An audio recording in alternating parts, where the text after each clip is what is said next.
Assalamu alaikum, I'm Aisha and you're watching Samaa News. Here are today's headlines.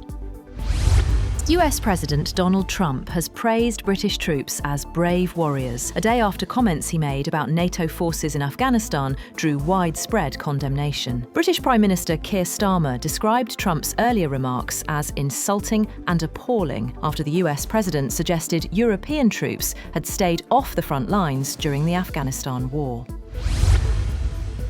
Minneapolis is rocked by protests after US federal immigration agents shoot and kill a 37-year-old US citizen during a large enforcement operation. The victim, Alex Pretti, an intensive care nurse, dies in South Minneapolis, officials say. The Department of Homeland Security says the shooting happens during a targeted operation and that agents open fire after Pretti allegedly approaches them with a handgun. Local police and bystander videos, however, show Pretti holding a phone moments before he is tackled and shot, raising serious questions about the official account. The incident occurs amid a broader surge of federal immigration enforcement in the city and follows other recent fatal shootings by federal officers, deepening tensions between federal authorities and local leaders. A major winter storm, combined with bitter Arctic cold, is descending on much of the United States, from the Rockies to the Atlantic coast. Snow has already fallen across parts of Texas, Oklahoma, and Kansas, with forecasters warning of heavy snow, sleet, and freezing rain spreading across the eastern two-thirds of the country over the weekend. Dangerously low temperatures are expected to disrupt travel and could trigger widespread power outages.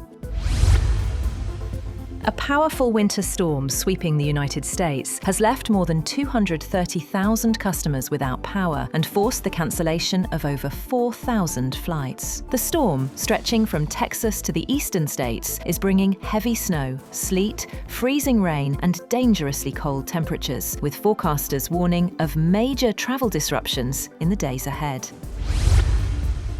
US President Donald Trump has threatened Canada with a 100% tariff on all imports if Ottawa pursues a trade deal with China. In a post on Truth Social, Trump warned that Canada must not become a transit point for Chinese goods entering the United States. He said any such agreement with Beijing would trigger immediate, sweeping tariffs on Canadian products. Syria's military and Kurdish-led forces agree to extend their ceasefire for 15 days, offering a temporary pause in fighting as the US facilitates the transfer of ISIL prisoners. The Syrian Ministry of Defense announces late Saturday that the ceasefire starts at 11 p.m. local time, 2000 GMT, and will continue for 15 days. The extension aims to support a US-led operation, transferring ISIL detainees from facilities formerly controlled by the Syrian Democratic Forces, SDF. The SDF confirms the extension, saying the agreement contributes to de-escalation, the protection of civilians, and the creation of the necessary conditions for stability. Moreover, Trump says the United States has taken oil from seized Venezuelan tankers and is processing it at American refineries. Speaking to the New York Post, Trump said the oil is being refined at various locations, including Houston, and that Venezuela no longer controls those shipments. He said the moves are part of his administration's effort to restrict Venezuela's oil flows, adding that millions of barrels have been taken and some sold on the open market.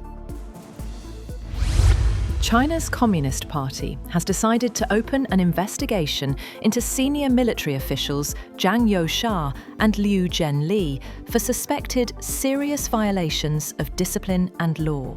China's Defense Ministry said Zhang is a member of the elite Politburo of the ruling Communist Party and vice chairman of the Central Military Commission, while Liu is chief of staff of the CMC Joint Staff Department.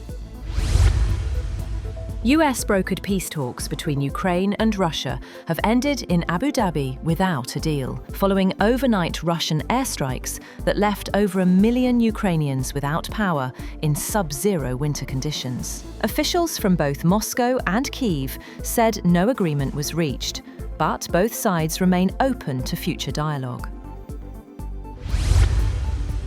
US climber Alex Honnold has scaled Taiwan's tallest building, Taipei 101, without ropes or safety netting, drawing cheers from thousands of onlookers. Honnold completed the 91-minute free solo ascent, reaching the top spire as the climb was organised and broadcast live by Netflix. Novak Djokovic has advanced to the Australian Open quarter-finals after his fourth-round opponent Jakub Mensik withdrew with an abdominal injury. The Czech 16th seed pulled out a day before their scheduled match at Melbourne Park, saying the injury would prevent him from facing his idol. That's all for now. For more updates, visit www.samaa.tv. Thank you for watching Samaa News.